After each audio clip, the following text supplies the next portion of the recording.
Hello everyone, welcome to exam भी। मेरा नाम है अश्विनी पुंडीर और मैं स्वागत करता हूं आपका हमारे इस यूट्यूब चैनल पर। और आज हम बात करने वाले हैं एनएचबी के बारे में, नेशनल हाउसिंग बैंक के रिगार्डिंग। उसकी नोटिफिकेशन जो है वो रिलीज हो गई है। अब उस एग्जाम में आपकी एक पोस्ट है असिस्टेंट मैनेजर में, जर्नलिस्ट की पोस्ट। तो ये एक ऐसी पोस्ट है जिसको हम, अगर आप बैंकिंग के एस्पिरेंट है तो आप इजीली इस फॉर्म को आप फिल कर सकते हैं, क्योंकि यहाँ पर जो मेन फोकस है वो आपका क्वांट्स, रीजनिंग, इंग्लिश और जीए रहने वाला है। तो अगर आप एक सीरियस बैंक के एस्पिरेंट है तो ये फॉर्म आपके लिए है। इस वीडियो को आप जरूर देखिएगा। और इस वीडियो में हम बात करेंगे इस एग्जाम की कट ऑफ के बारे में, बेसिकली कि लास्ट 2 इयर्स में इसकी क्या कट ऑफ रही है। हालांकि जो 2023 का जो एग्जाम था उसका जो रिजल्ट है वो भी 25 तारीख को रिलीज हुआ है, 25 जून को। बट उन्होंने अभी उसकी कट ऑफ जो है रिलीज नहीं की है। और अभी देखिए 4 दिन के बाद ही नेक्स्ट ईयर का, मतलब इस साल का जो नोटिफिकेशन है वो आउट हो चुका है। तो उससे पहले जो 2 साल है उसके बारे में, उसकी कट ऑफ के बारे में बात करेंगे यहाँ पर।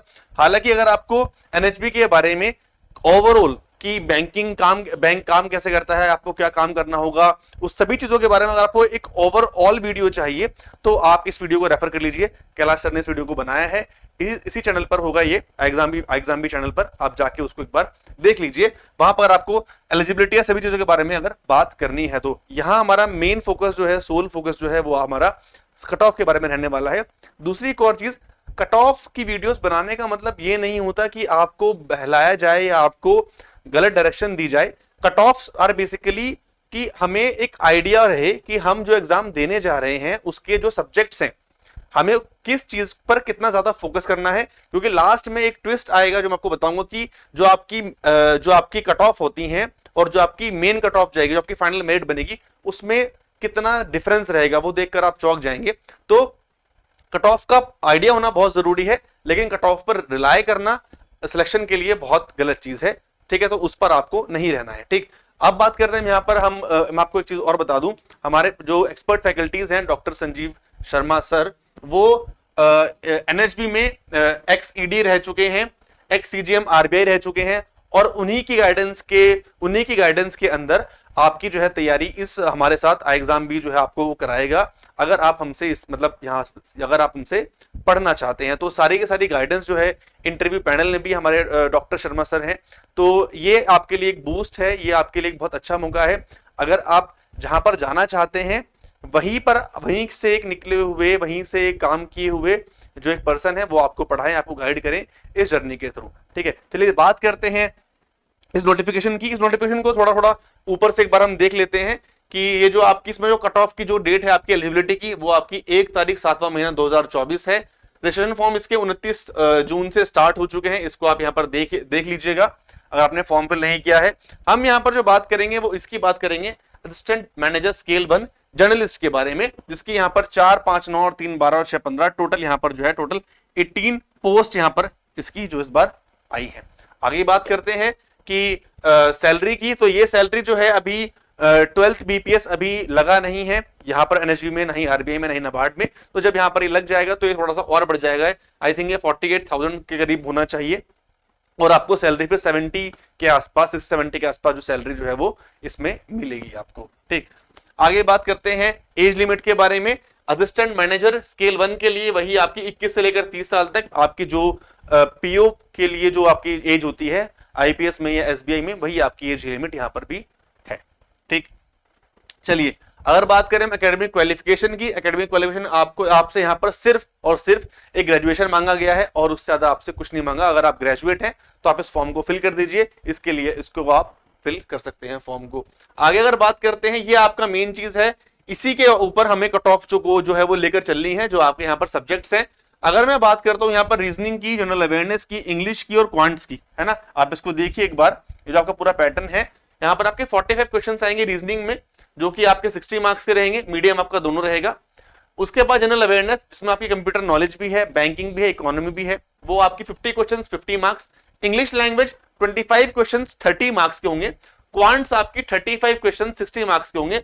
और यहाँ पर क्लियरली मेंशन्ड है स्पेशल एम्फेसिस ऑन डीआई। इसको मैं आपको अभी कट ऑफ में शो करूंगा कि यहाँ पर इन्होंने ऐसा क्यों लिखा हुआ है। ठीक, टोटल यहाँ पर 155 क्वेश्चन हैं, 200 मार्क्स के हैं। और इंग्लिश लैंग्वेज में जो आपकी लेटर राइटिंग और आपकी एसे राइटिंग है आपके 2 क्वेश्चन आएंगे 25 नंबर के, जो आपका डिस्क्रिप्टिव वाला पार्ट होगा, और हालांकि वो आपका क्वालिफाइंग है। ठीक है, चलिए अब ये आपकी वैकेंसीज आई थी लास्ट ईयर्स में, और ये है आपका पूरा जिसके बारे में यहाँ पर बात करने वाले हैं, आपकी पूरी कट ऑफ। इसको हम थोड़ा सा डिटेल में यहाँ पर समझेंगे, थोड़ा सा देखते हैं कि डिटेल यहाँ पर आपसे क्या क्या चीजें पूछी गई हैं, क्या क्या चीजें आपसे यहाँ पर मांगी गई हैं, और किसके अकॉर्डिंग आप अपने आप को कितना अपना मेंटली आपको यहाँ पर प्रिपेयर करना है। तैयारी तो आपको पूरी ही करनी है इस चीज को लेकर, पढ़ना आपको सब कुछ है, लेकिन मेंटली हमें किन चीजों पर फोकस करना है और क्या चीजें हमें उसके हिसाब से लेकर चलनी है। ठीक, और ऐसा भी होता है कि हम अगर 4 सब्जेक्ट पढ़ रहे हैं तो ऐसा जरूरी नहीं है कि चारों के सारे सब्जेक्ट में हमें एक्सेल हो।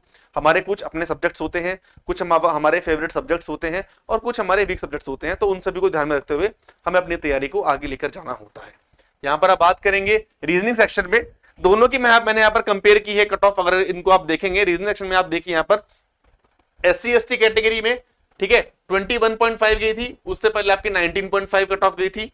जीए की बात करें 10.5, 6.5, इंग्लिश की 19.25, 17.25, और क्वांट्स की अगर मैं बात करूं, आप यहां पर अच्छे से देखना, ये देखिए सभी के अगर मैं कंपेयर करूं इन सभी में 25.75, ठीक है, 25.75 आपकी यहां पर गई है, और 21 आपकी यहां पर गई है। तो यहां पर देखिए आप 6 मार्क्स का गैप है अगर देखा जाए तो इंग्लिश में, और बाकी देखो आप रीजनिंग में भी इतना डिफरेंस है, और ये देखो आप इंग्लिश में भी डिफरेंस। ठीक है, तो इसलिए वहां पर मेंशन था कि क्वांट्स में आपसे स्पेशल एम्फेसिस ऑन डीआई बोला गया था, उसमें आपसे चीजें जो है वो मांगी गई हैं एक्स्ट्रा, मतलब डीआई जो है अच्छे लेवल की डीआई यहां पर आएगी, और अच्छे मार्क्स आपको उसमें यहाँ पर स्कोर करने हैं। बात करते हैं यहाँ पर ओबीसी की, तो ओबीसी या फिर नॉन क्रीमी लेयर 21.50, 19.50, 10.5, 6.5, इंग्लिश में 19 यहाँ पर है, 17 रहे हैं, यहाँ पर 25 रहे, यहाँ पर जो है आपके 21 मार्क्स रहे हैं। ठीक, और अभी तक की अगर आप देखिए, अगर मैं यहाँ पर अगर मैं बात करूं जनरल की, तो SC ST ये आपकी कट ऑफ जो है वो सेम ही रहती है ना, 1 साल की जो कट ऑफ रहेंगी वो आपकी सेम है। अगर मैं बात करता हूँ ईडब्ल्यूएस जनरल की, इनकी भी सेम है। यहाँ पर देखो 22-23 में जो कट ऑफ रही थी आपकी वो 29 थी, 27 थी। ठीक है, और ये सिर्फ क्वालिफाइंग, ये सिर्फ कट ऑफ है, इनका मेन कट ऑफ से कोई मतलब नहीं है, जो मेन आपकी मेरिट है उससे कोई मतलब नहीं है। वो नेक्स्ट स्लाइड में वहां पर दिखाऊंगा कि यहाँ पर कितना डिफरेंस आपका जनरेट जो है वो हो रहा है। और यहाँ पर आप अगर डिफरेंस देखेंगे क्वांट्स के रिगार्डिंग 33.75 है यहाँ पर, और यहाँ पर देखिए आप 30, तो कितना डिफरेंस है आपका क्वांट्स में। तो अगर आपको इस एग्जाम के अगर प्रिपरेशन कर रहे हैं तो क्वांट्स पर, बेसिकली क्वांट्स पर और रीजनिंग पर आपका ज्यादा फोकस होना चाहिए, ऐसा यहाँ पर ये कट ऑफ जो है वो कहना चाह रही है। और उन पर फोकस होने के लिए मतलब आपका एक सब्जेक्ट तो उनमें से स्ट्रांग होना ही चाहिए उस सबसे, क्योंकि आप देखेंगे अगर हमने देखा है पीछे तो 45 सवाल आगे आएंगे हमारे रीजनिंग के, 35 आएंगे हमारे क्वांट्स के, इस तरह से। ठीक है, और अगर बात करें हम ऐसे राइटिंग की, तो ये आपकी लगभग सेम जो है यहाँ पर ये कट ऑफ इनकी जो रही है।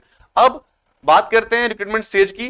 Post qualification in descriptive test, the minimum aggregate cut off marks in written examination taken for shortlisting. अब 200 में से कितनी गई है, अब वो देख लो आप 200 में से। अगर मैं बात करता हूं SC कैटेगरी की, 21-22 में 149 थी, लास्ट ईयर 129 थी, थोड़ी लो हो गई है।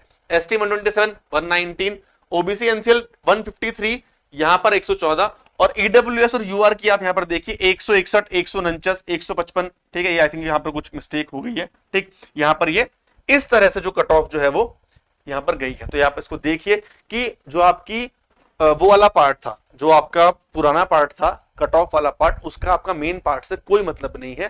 तो मैंने आपको स्टार्टिंग में भी बताया था, कट ऑफ देखना अच्छी बात है, एग्जाम पैटर्न समझना अच्छी बात है, लेकिन उसके अकॉर्डिंग काम करना वो अलग चीज है। हमें मेहनत बहुत करनी होती है, कट ऑफ के बेसिस पर हमें चीजें नहीं लेके जानी होती, क्योंकि कई बार हम कट ऑफ देखते हैं और हम कट ऑफ के अकॉर्डिंग काम करना स्टार्ट करते हैं। यार 150 कट ऑफ गई थी तो वी शुड गो फॉर 150, नहीं, ऐसा नहीं होता। हमें 10, 12, 15 नंबर ऊपर लेके चलने होते हैं, तभी हमारे एग्जाम जो है वो क्लियर होते हैं। Always we should aim for the higher part. ठीक, अब अगर आपको इस एग्जाम से रिलेटेड अगर प्रिपरेशन करनी है तो प्रीवियस ईयर पेपर्स जो होते हैं वो बहुत इंपॉर्टेंट होते हैं अपने आप में, तो वो आपको सभी हमारी वेबसाइट पर मिल जाएंगे। ये देखिए आप सारे पेपर जो हमारे पास हैं ये सभी मेमोरी बेस्ड पेपर हैं, ये हमारी वेबसाइट पर आपको सारे के सारे मिल जाएंगे। और अगर आपको मॉक टेस्ट की प्रैक्टिस करनी है तो यहां से आप इनकी मॉक टेस्ट की प्रैक्टिस भी कर सकते हैं। सभी चीजें हमारे पास अवेलेबल है हमारी वेबसाइट पर, उसका लिंक नीचे होगा, आप जाके उसके ऊपर देख सकते हैं। और वेबसाइट पर भी जो है सारी चीजें हमारे पास जो है वो मेंशन्ड है। तो यही था इस वीडियो में। आई होप आपको वीडियो अच्छा लगा होगा। कट ऑफ के बारे में हमने बात की है यहाँ पर, और आप देखिए, तैयारी कीजिए। किस तरह से आपको इस एग्जाम में तैयारी करनी है, प्रिपरेशन करनी है, आप कमेंट बॉक्स में लिखिए। अपने स्ट्रॉन्ग पार्ट, अपने स्ट्रॉन्ग सब्जेक्ट्स, अपने वीक सब्जेक्ट्स आप मेंशन कर सकते हैं, ताकि हम भी आपके साथ उनको मिलकर आपको समझा सकें। और इस तैयारी में आई एग्जाम भी आपके साथ है। विद आई एग्जाम भी यू कैन प्रिपेयर 50% फास्टर। यही था इस वीडियो में। अपना ध्यान रखो सब लोग, अच्छे से पढ़ाई कीजिए, और मिलते हैं फिर नेक्स्ट वीडियो में। Thank you so much and have a good day. Thank you.